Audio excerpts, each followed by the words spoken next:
Okay, here is the read aloud for, what is it, April 13th, day 28.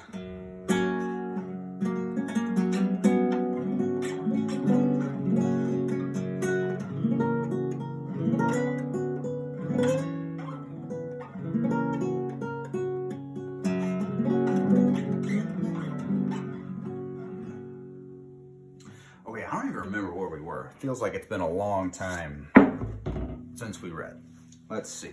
But, as always, as soon as we start reading, we know exactly where we are. Alright. Grandma started up the ladder. Kendra followed, forcing herself to focus on grabbing the next rung, denying the impulse to look down. At length, she reached the ledge. She moved to the rear of the ledge, standing beside the low mouth of a dark cave from which wafted a cool draft. Nero looked even more intimidating up close. Tiny, sleek scales covered his sinuous body. Though he was not much taller than Grandma, the thickness of his brawny physique made him seem massive. He had a snout rather than a nose and bulging eyes that never blinked. A row of sharp spines ran from the center of his forehead to the small of his back. "Thank you for rescuing Seth," Grandma said. "I told myself if the boy makes it past 15 logs, I will assist him if he falls. I admit that I am curious to hear what you would exchange to learn the location of your husband." His voice was suave and rich. "Tell us what you have in mind," Grandma said. A long gray tongue popped out of his mouth and licked his right eye. "You would have me speak first? So be it. I do not ask for much, an insignificant trifle for the priestess of this illustrious preserve. 6 coffers of gold, 12 puncheons of silver, 3 calves of uncut gems, and a bucket of opals." Kendra looked at Grandma. Could she possibly own that much treasure? "A reasonable sum," Grandma said. "Unfortunately, we have brought no such riches with us. I can wait while you retrieve the payment if you leave the girl as collateral. Regrettably, we lack the time to shuttle treasure to you unless you would reveal Stan's location before receiving compensation." Nero looked his left eye and grinned, a hideous sight that displayed double rows of needle teeth. "I must be paid in full before fulfilling your request." Grandma folded her arms. "I take it you already possess great caches of treasures? It surprises me that such a meager financial offering as I could supply would entice you to trade." "Go on," he said. You are offering us a service. Perhaps we should repay you with a service as well." Nero nodded thoughtfully. "Possible. The boy has some spirit. Indenture him to me for 50 years. Seth looked desperately at Grandma. Grandma frowned. "I hope to leave the possibility of future business open. Therefore, I do not wish to leave you feeling slighted. The boy has spirit, but little ability. You would assume the burden of training him as a servant and find yourself yoked to his incompetence. You would add more value to his life through education than he would to yours through service." "Your candor is appreciated," Nero said. "Although you have much to learn about bargaining, I begin to wonder whether you have anything of value to offer. If not, our discussion will not end well." "You speak of value," Grandma said. "I ask what value is treasure to a wealthy troll? The more riches he possesses, the less each new acquisition improves his total worth. A bar of gold means much more to a pauper than to a king. I also question what value a frail human servant would have to a master infinitely more wise and capable. Consider the situation. You want to render a service of value to us, something we cannot do for ourselves. You should expect no less." "I agree. Take care. Your words are spreading a net at your feet." A lethal edge was creeping into his voice. "True, unless I am trained to deliver a service of extraordinary value. Have you ever received a massage?" "Are you serious? The idea has always struck me as ridiculous. The idea seems absurd to all the uninitiated. Beware of rash judgments. We all pursue wealth, and those who gather the most can afford certain comforts unavailable to the masses.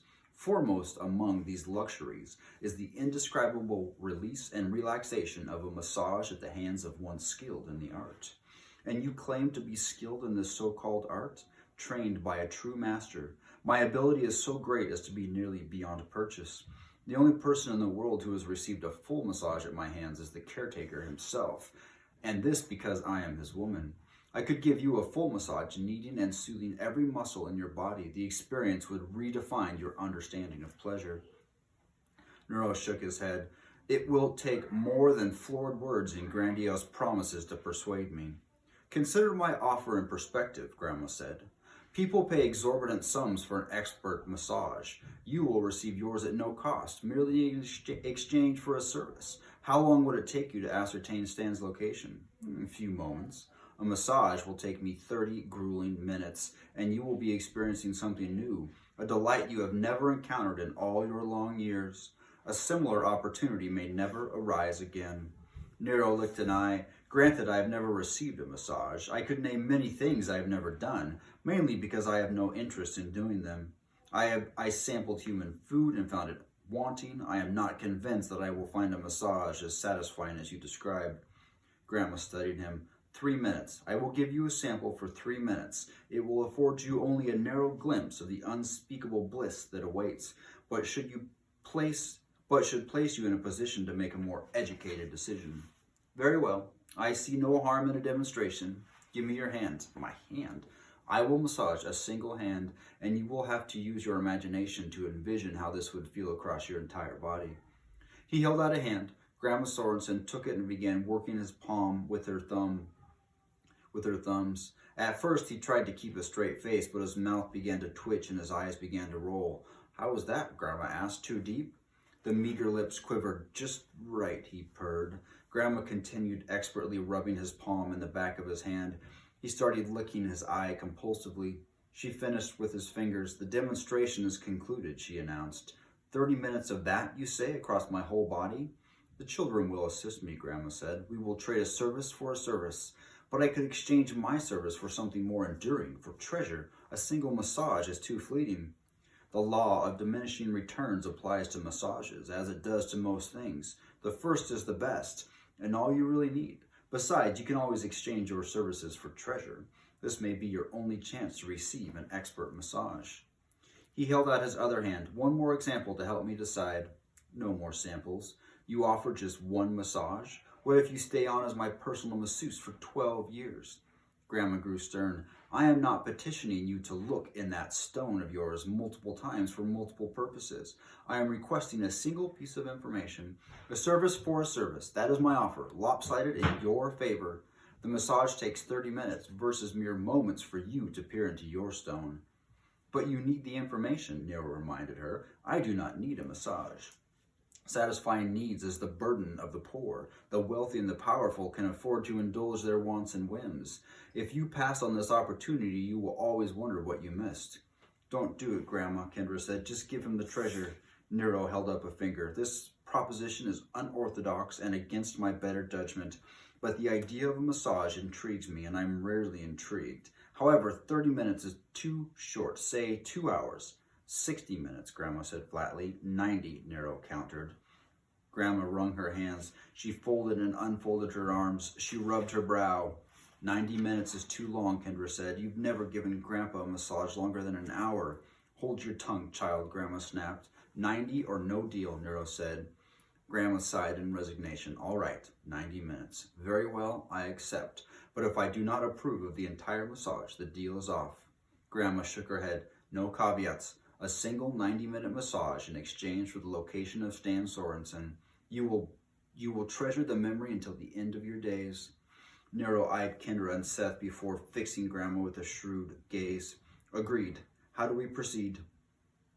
The best table Grandma could find was a fairly narrow stone shelf near the mouth of the cave. Nero stretched out on the shelf and Grandma showed Kendra and Seth how to massage his legs and feet.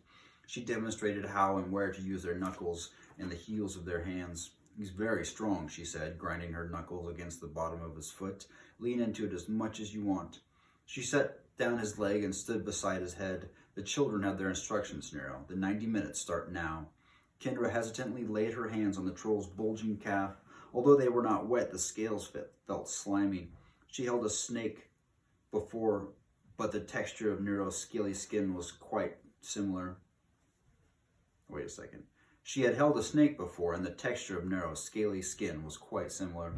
With Nero lying prone, Grandma went to work on the back of his neck and shoulders.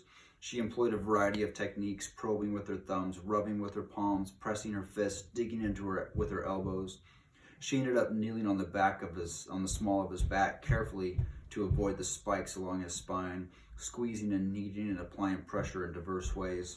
Nero was obviously in ecstasy. He purred and moaned in decadent satisfaction. A constant stream of drowsy compliments flowed from his lips. He languidly encouraged them to rub harder and deeper. Kendra grew wary, and Grandma periodically demonstrated other techniques for her and Seth to employ. Kendra despised working on Nero's feet the most, for the roughness of his cracked heels, to the smooth pads of his calluses, to the lumpy bunions on his toes. She tried her best to follow Grandma's tireless example. Besides assisting with his legs and feet, Grandma labored on his head, neck, shoulders, back, arms, hands, chest, and abdomen. When she finally finished, Nero sat up with a euphoric smile. All the cunning had vanished from his bulbous eyes. He looked ready for the most satisfying nap of his life. Closer to 100 minutes, Grandma said, but I wanted to do it right. Thank you, he said giddily. I never imagined something like that. He got to his feet, leaning against the wall of the cliff to steady himself. You have amply earned your reward. I never felt anyone so full of knots and tension, Grandma said. I feel loose now, he said, swinging his arms. I will be right back with the information you seek. Nero ducked into the cave. I want to see his magic stone, Seth mumbled. Wait patiently, Grandma chided, wiping perspiration from her brow. You must be exhausted, Kendra said. I'm not in a very good condition, Grandma admitted. It took a lot out of me, she lowered her voice, but it sure beats a barrel of treasure we don't have. Seth wandered over to the brink of the ledge and stared down into the ravine. Grandma took a seat on the shelf where they had administered the massage, and Kendra waited beside her. Before long, Nero emerged. He still looked affable and relaxed, though not quite as loopy as before. Stan is chained in the basement of the forgotten chapel. Grandma's jaw tightened. Are you sure? It was a little tricky finding him and sneaking a good look, considering who else is confined there, but yes, I am certain. He's well? He's alive. Lena was with him? The Naiad? Sure, I saw her too. Was Muriel in the vicinity? Muriel? Why would she? Oh, that's what that was. Ruth, the agreement was for a single piece of information, but no, I didn't catch sight of her. I believe this concludes our arrangement. He gestured toward the ladder. If you'll excuse me, I need to lie down. And that is the end of chapter 14. The next is chapter 15, The Far Side of the Attic. We'll do that tomorrow.